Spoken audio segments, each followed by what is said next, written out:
São 11 de outubro de 2023 e com muita alegria eu quero começar esta live aqui com você para tratar de um assunto muito importante, oportuno, que tem a ver com o momento em que nós estamos vivendo.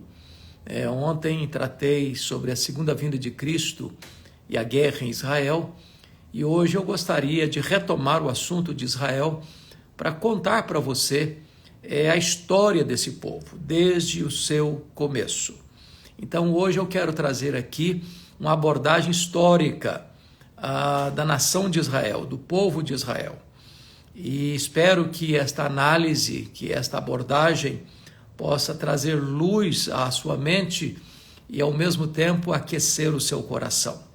É a história da redenção, é a história desta família patriarcal que se transforma numa nação, e esta nação vai se preparando pelas mãos do Eterno, pela providência de Deus, até que venha o Messias, o Salvador do mundo.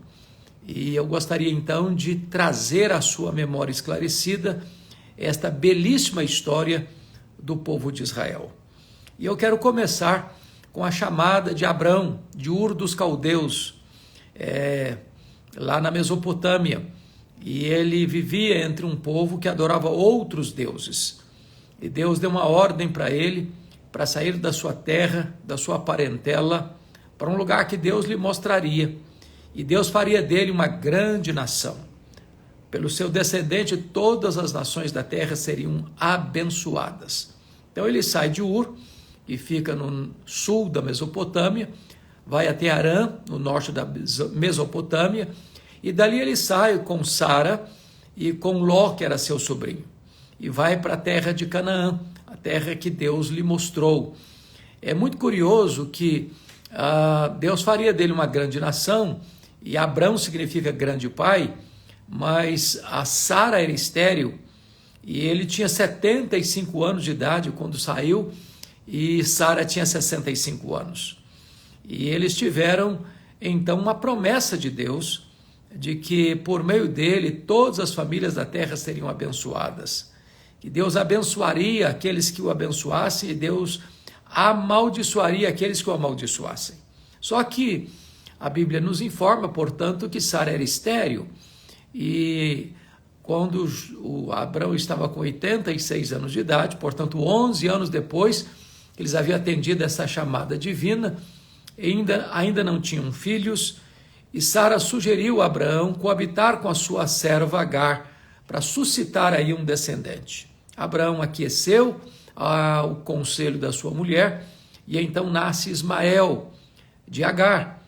Só que o projeto de Deus não tinha sido frustrado, e então, quando Abraão tem 99 anos, Deus muda o nome dele para Abraão, pai de grandes nações, e informa a ele que Sara, aos 90 anos, daria luz ao descendente, por meio do qual viria a nação de Israel e, consequentemente, o Messias.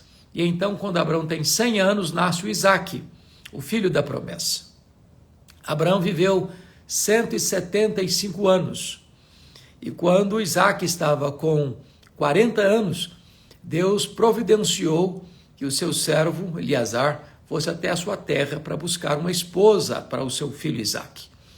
E então ele vai, por providência divina, encontra Rebeca, uma bela jovem, corajosa, ousada, decidida, e ela deixa a sua parentela, deixa o seu povo, e vem para conhecer e casar-se com Isaque, o filho da promessa, um jovem herdeiro da grande fortuna de Abraão. Porém, também Rebeca era estéril, e Isaque orou por ela 20 anos, até que ela pudesse dar à luz.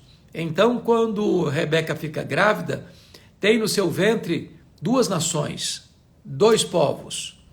E Deus já disse, lá de começo, que o mais novo teria preeminência sobre o mais velho. E o mais novo chama-se Jacó, porque nasceu segurando o calcanhar do seu irmão. E o mais velho chamaria-se Esaú. Eles são gêmeos, e ali representam 2 nações.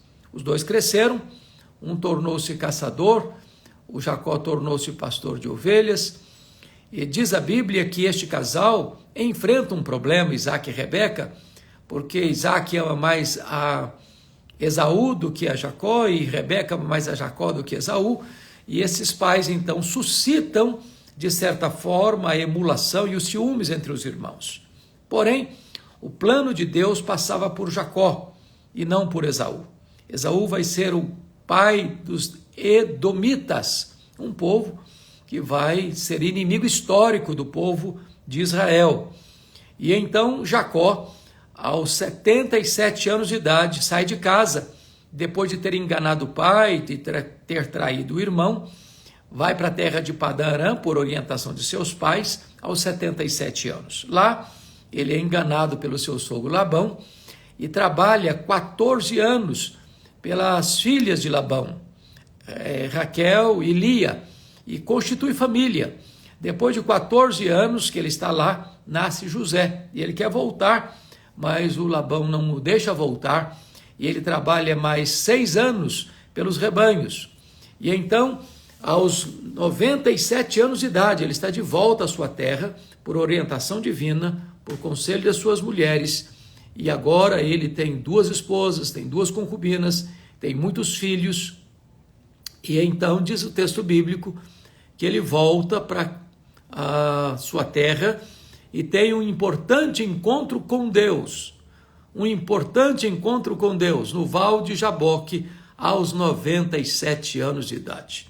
É muito curioso que Jacó chamava Deus de o Deus de seu avô Abraão, o Deus de Isaac, seu pai, mas nunca tinha chamado Deus até então de o seu próprio Deus. Era o Deus do seu avô, era o Deus do seu pai, mas não o seu Deus pessoal. Mas ali no Val de Jaboque, em Peniel, o Senhor mesmo luta com Jacó.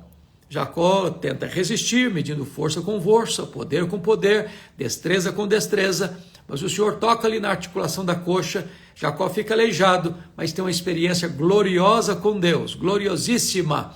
E ali Deus muda a história dele, Deus muda o nome dele, ele não vai ser mais chamado de Jacó, trapaceiro, enganador, suplantador, mas será chamado de Israel, príncipe de Deus. E Jacó, então, vai ser essa personagem tão importante na história da redenção, porque é dele que procede as 12 tribos de Israel.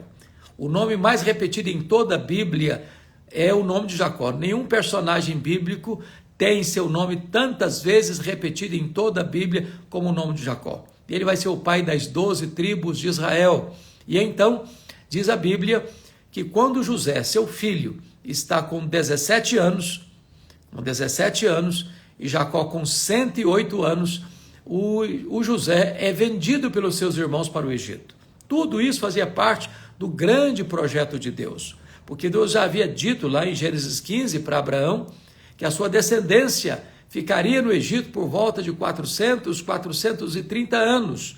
E José, então, vai para o Egito, vendido como escravo, e ele fica ali durante um grande período, um grande período de 22 anos até levar sua família para lá. Seu pai agora, quando vai para o Egito, já tem 130 anos. Ele sai da prisão do Egito para ser governador do Egito, a segunda maior autoridade deste vasto e poderoso império, o Império Egípcio. E então, o José leva a sua família para o Egito. O seu pai, que foi para lá com 130 anos, vive mais 17 anos e morre aos 147 anos, quando tem então a cerimônia, o funeral mais pomposo registrado na Bíblia, é o cerimonial do funeral de Jacó, pai de José, pai das 12 tribos de Israel. Mas diz a Bíblia que então, num tempo em que José morre, o José morre com 110 anos, mais tarde o faraó, que não conhecia José, começa a oprimir o povo de Israel. Eles desceram para o Egito com 70 pessoas, e depois de 400 anos, saíram do Egito 600 mil homens, além de mulheres e crianças, em torno aí de 2 milhões de pessoas. Deus promoveu para que o Moisés, filho de Amrão e Joquebede, que fora criado como filho da filha de Faraó, aos 40 anos tivesse que fugir do Egito, porque ele entendeu que devia livrar o seu povo na força do braço. E então ele mata um egípcio, esconde o corpo dele debaixo da areia, e isso é descoberto. Ele tem que fugir do Egito e passa 40 anos, até os 80 anos, no deserto, onde se casa e onde ele vai ser pastor de ovelhas. Mas aos 80 anos, Deus o chama numa sarça ardente no Sinai, e Deus o envia ao Egito. Deus se apresenta a ele como o grande eu sou. Eu sou o que sou, me enviou até vós. E ele então vai ao Egito, juntamente com seu irmão Arão, e apenas com um cajado nas mãos. Ele triunfa sobre o faraó, ele desbanca o panteão de divindades egípcias, e então tira o povo de Israel desta amarga escravidão, com mão forte e poderosa, a mão forte e poderosa de Deus. E eles experimentam, nesta jornada rumo a Canaã, em 40 anos, grandes milagres, grandes prodígios. Deus abriu o Mar Vermelho, Deus mandou uma coluna de fogo para guiá-los de dia, de noite, e uma coluna de nuvem para guiá-los de dia. Deus mandou maná do céu, Deus mandou água da rocha, Deus não permitiu que os calçados se envelhecessem em seus pés, nem que as roupas envelhecessem em seus corpos. Deus conduziu esse povo por 40 anos, de maneira miraculosa, até entrar na terra prometida. É bem verdade que esta geração, que viu os milagres de Deus, que recebeu a santa lei de Deus nas tábuas que vieram lá do Sinai, escritas pelo dedo de Deus, esta geração que viu os inimigos de Israel sendo vencidos de maneira tão milagrosa, foi também uma geração incrédula e perversa. E por isso, de toda essa multidão que saiu do Egito, cerca de 2 milhões de pessoas, apenas 2 pessoas entraram na terra prometida, Josué e Calebe. Depois que Moisés conduziu esse povo por 40 anos no deserto, agora então, esse povo entra na terra prometida sob a liderança do grande general Josué, que era discípulo e sucessor de Moisés. Deus então ordena a Moisés que faça a transição, e ele não entraria na terra prometida, porque Deus dera uma ordem para ele para falar a rocha, e ele feriu a rocha, desobedecendo a Deus. E então Josué, o grande capitão, é quem vai entrar na terra prometida, liderando o povo em 7 anos de conquista da terra prometida. Enquanto Josué e os anciãos de Israel estavam na liderança, o povo serviu a Deus, o povo temeu a Deus. Entretanto, com a morte de Josué e dos anciãos de Israel, a nova geração que surgiu já não conhecia mais a Deus. E aí nós temos um longo período de mais de 300 anos, num governo que nós chamamos de teocrático, governo do próprio Deus, que se fazia perceber pelos juízes que Deus levantava nas horas de aperto, porque o povo foi numa espécie de ciclo, numa espiral descendente de decadência, de desobediência, de apostasia, de opressão, e quando o povo se sentiu oprimido, buscava Deus, Deus levantava um juiz, libertava o povo. Quando tudo voltava à normalidade, o povo se voltava de novo para a idolatria, para a imoralidade, para a desobediência, e esse ciclo vicioso durou mais de 300 anos. Mais de 300 anos. É muito importante, então, destacar que nesse período de grande inconstância, numa espécie de gangorra espiritual do povo de Israel, Deus disciplinou o seu povo, não permitindo que aquelas nações fossem expulsas, mas essas nações tornaram-se como que espinhos nas ilhargas do povo de Deus. Os deuses pagãos tornaram-se laço, armadilha, arapuca para prender o povo debaixo de uma grande opressão. E então conclui-se o livro de Juízes, depois de mais de 300 anos deste governo chamado teocrático, dizendo que cada um fazia o que bem pensava, porque não havia rei em Israel. Então, nós temos agora o levantamento do último juiz de Israel, o maior juiz de Israel, que foi Samuel, que chega num tempo em que o sacerdócio está corrompido sob a liderança de Eli e de seus filhos Rofini e Finéias. Então Deus suscita o grande sacerdote, juiz e profeta de Israel, o profeta Samuel. E ele é aquele que vai trazer de volta a nação apóstata para a presença de Deus. É ele quem vai ungir também um rei sucessor do processo do governo teocrático para um governo monárquico, ungindo Saul, benjamita, como rei de Israel. Esse rei começa bem, mas termina muito mal. Deus o rejeitou, porque ele não teve um coração submisso e obediente a Deus. E então Deus ordena a Samuel para ordenar, para ungir Davi, filho de Jessé, o caçula de Jessé, como rei em lugar de Saul. E o primeiro livro de Samuel retrata esta saga do ministério de Samuel, do ministério de reinado de Saul, mas como Saul se corrompeu, como Saul perdeu o rumo, como Saul fez da perseguição a Davi, seu genro e seu sucessor, a plataforma principal do seu governo. Saul, na verdade, tornou-se um homem ciumento, um homem inseguro, um homem louco, que fez muitas atrocidades, que fez muitas loucuras, a ponto de ir consultar uma pitonisa, consultar os mortos. E desta maneira, ele encerra a sua biografia no capítulo final do primeiro livro de Samuel, morrendo na batalha contra os filisteus. E então o caminho está aberto para Davi voltar à sua terra, porque ele estava num desespero dele, buscando asilo político entre os filisteus. Ele retorna a Hebrom, ele é consagrado rei das tribos do sul, mas o general, que era o general de Saul, Abner, conclama o Isbosete, filho de Saul, como rei das tribos do norte, e mais tarde ele volta a sua atenção para Davi, e ele dá apoio a Davi.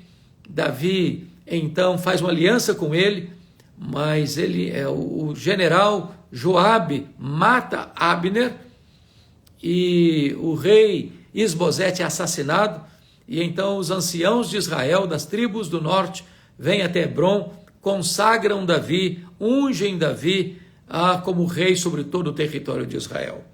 Davi reinou 7 anos em Hebrom e 33 anos em Jerusalém, porque a cidade de Jerusalém, que tinha sido queimada no período de Josué, a cidade de Jerusalém, que era a cidade dos Jebuseus, a capital dos Jebuseus, é tomada por Davi, é constituída como capital de Israel.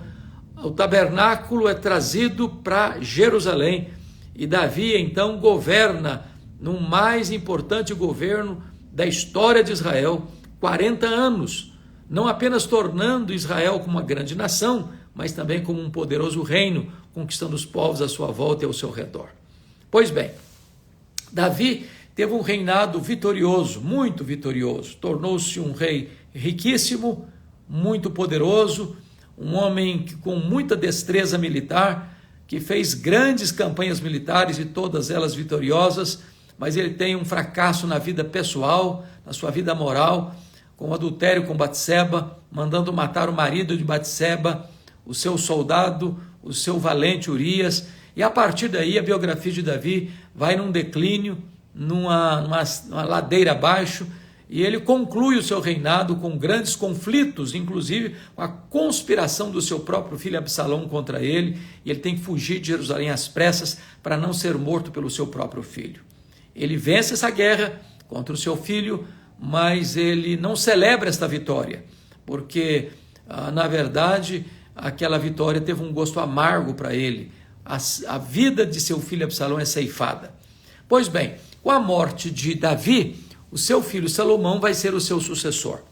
E Salomão pede a Deus sabedoria, Deus dá sabedoria, Deus dá riqueza para ele, e ele vai ser um rei com grandes riquezas, com grandes vantagens, no sentido de que o mundo está em paz nesse período, os inimigos à volta estavam conquistados já pelo seu pai, e ele vai empreender a construção do templo de Jerusalém, do majestoso templo de Jerusalém, com todo o ouro que seu pai Davi havia deixado como herança para ele fazer aquela grande obra, com a ajuda de Tiro, do rei de Tiro, com madeiras nobres, com pedras preciosas. E então o grande ponto do reinado de Salomão foi o luxo, a pompa do seu governo e, sobretudo, a construção do templo de Jerusalém. Se Davi começou bem e não terminou tão bem, também o mesmo aconteceu com seu filho Salomão. Ele se corrompeu por causa das suas muitas mulheres. Ele tinha 700 princesas e 300 concubinas e chegou a ponto de adorar os deuses pagãos de suas muitas mulheres.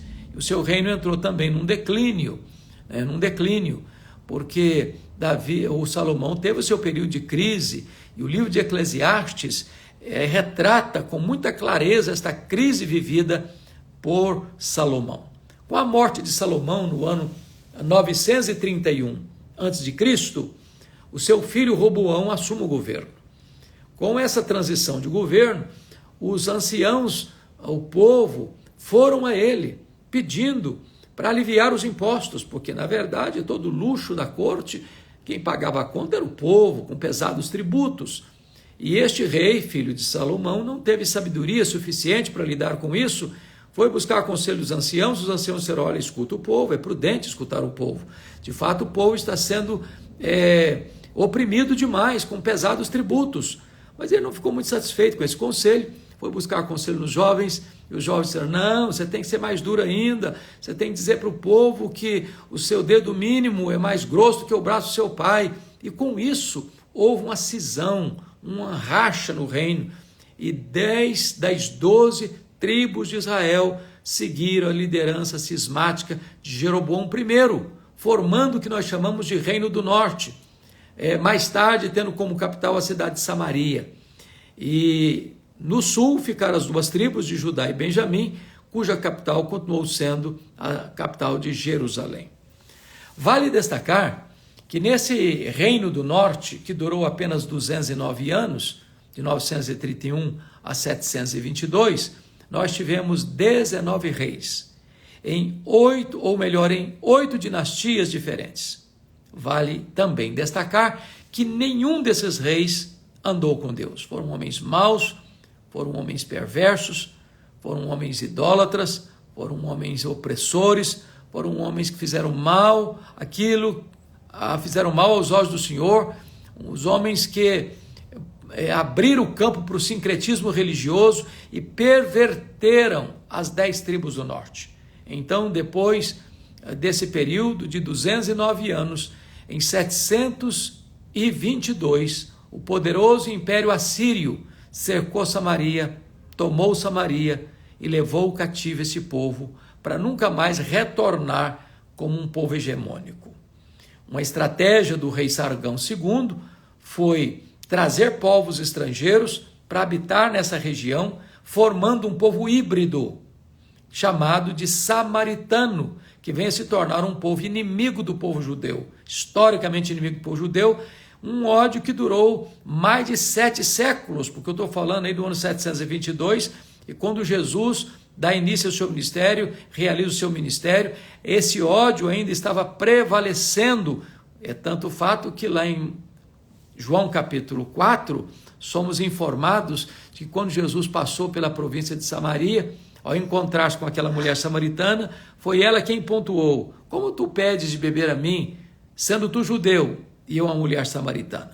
Então esse ódio só foi derrubado com a chegada do evangelho, quando o diácono Filipe é enviado para lá, e ele chega lá pregando o evangelho, e mais tarde os apóstolos enviam Pedro e João para lá, e eles oram pelos samaritanos, eles recebem o Espírito Santo, e a igreja cristã começa a florescer em Samaria, derrubando o muro da inimizade que existia entre eles.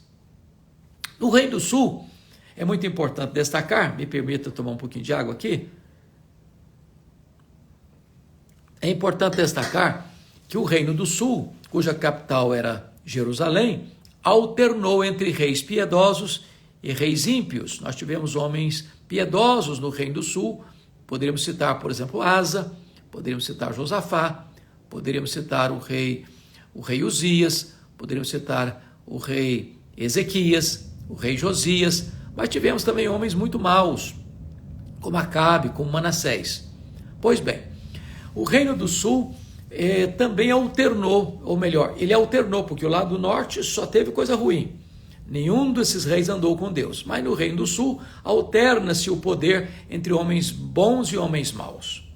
Mas, ao fim, Deus mandou profetas, como Isaías, como Miqueias, como Joel, como o próprio Jeremias, e o povo não quis ouvir a voz de Deus através dos seus profetas. A uns perseguiam, a outros matavam, e eles tinham uma espécie de crendice, uma coisa mística em relação ao templo. Está lá em Jeremias capítulo 7, e eles diziam: templo do Senhor, templo do Senhor, templo do Senhor é este, para permanecerem nos seus pecados. Em outras palavras, eles pensavam assim: enquanto tiver o templo de Jerusalém, nós estamos seguros, nenhum inimigo vai nos conquistar.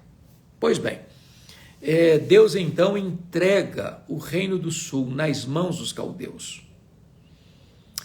Israel nunca foi derrotado por causa da força dos inimigos. Israel sempre foi derrotado por causa dos seus próprios pecados.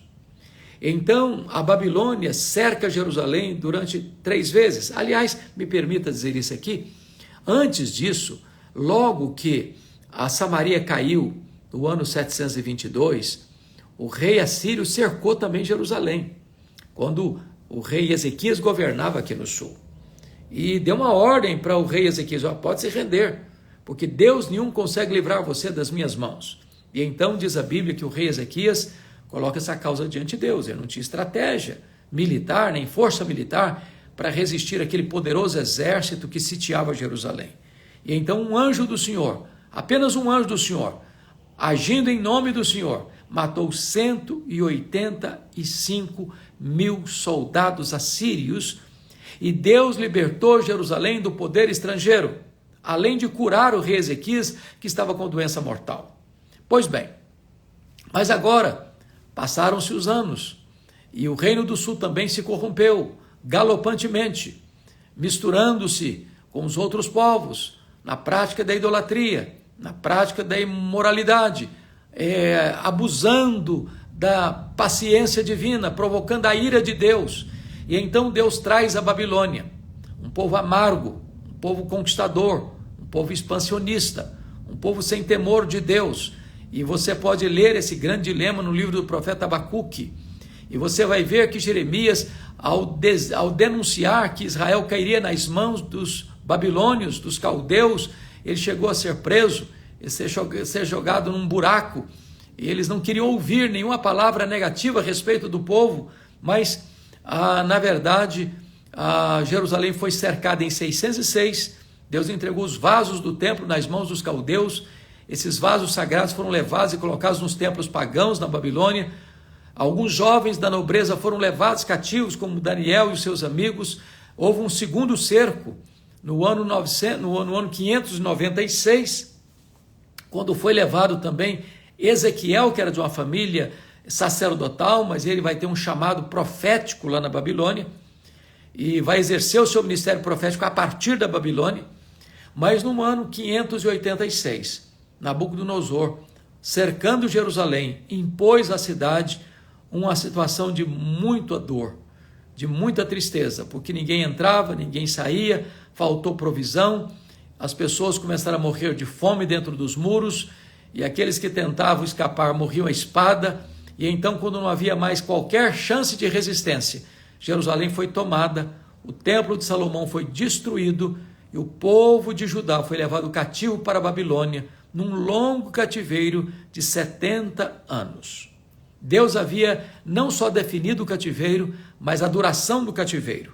E então Israel é entregue nas mãos dos seus inimigos, num ato da disciplina amorosa de Deus, porque a disciplina de Deus não é um ato de ausência de amor, mas de amor responsável.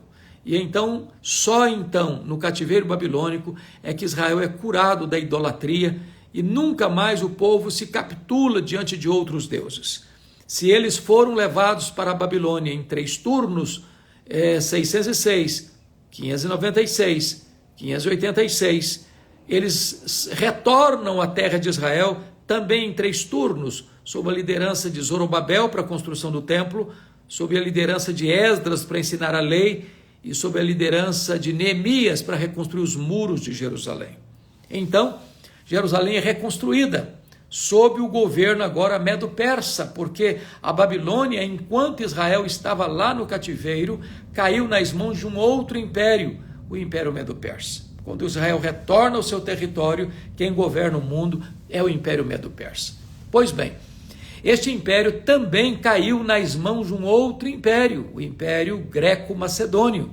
Filipe da Macedônia, Alexandre o Grande, período em que se espalha o que nós chamamos de helenização, a cultura grega. Uma língua universal circula no mundo inteiro, que é o grego. Nesse período, traduzido o Velho Testamento para o grego, que era a língua mundial, uma versão muito famosa chamada de Septuaginta. E então, com a morte precoce de Alexandre o Magno, Alexandre o Grande, o grande império greco-macedônio é dividido entre 4 generais. Israel ficou ora sob o governo dos Ptolomeus do Egito, ora sob o governo dos Seleucidas da Síria.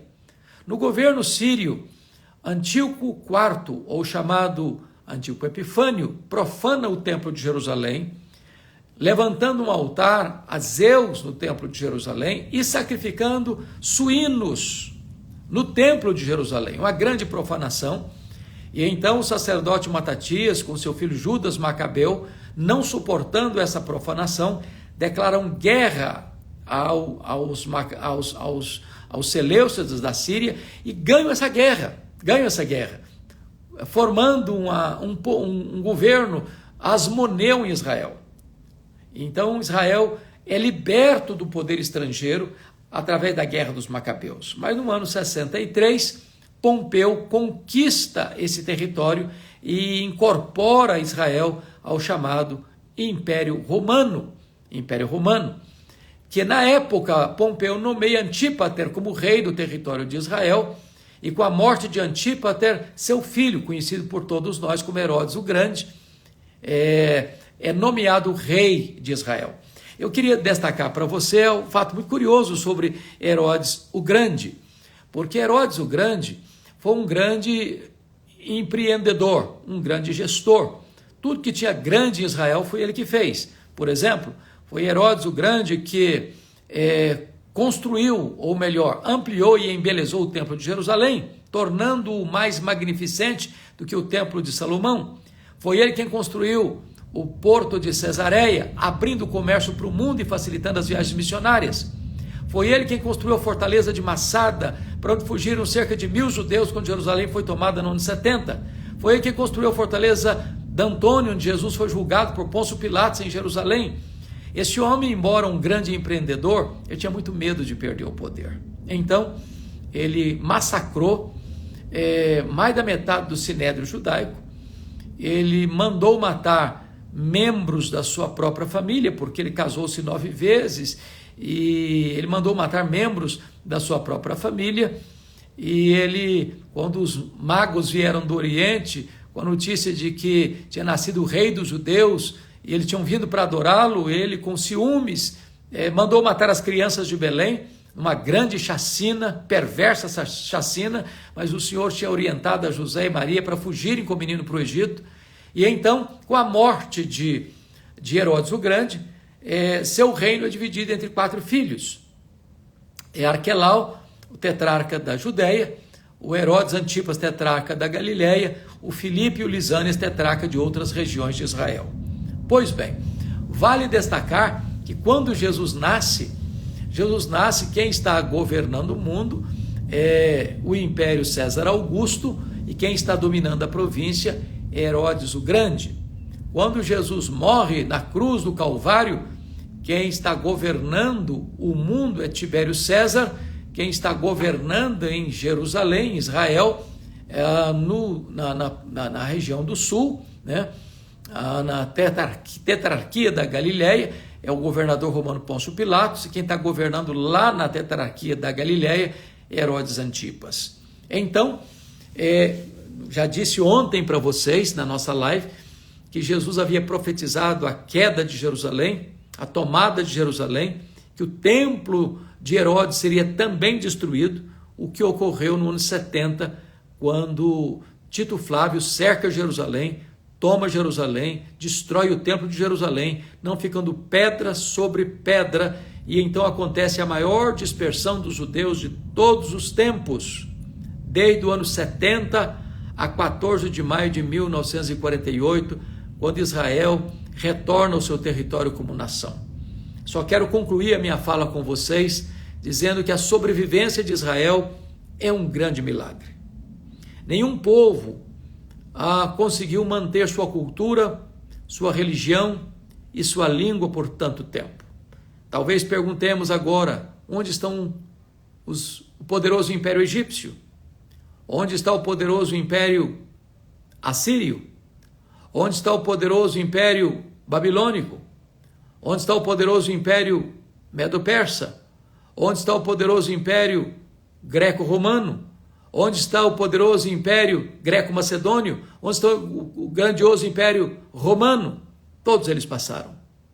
Mas Israel, apesar de ser perseguido de uma maneira tão virulenta, tão truculenta, a ponto de no século passado, no século XX, na Segunda Guerra Mundial, 6 milhões de judeus terem sido trucidados de forma criminosa, de forma bárbara, de forma desumana pelo nazismo, o povo de Israel sobreviveu. Louvado seja Deus. Sobreviveu com a sua cultura, com a sua língua, com a sua religião.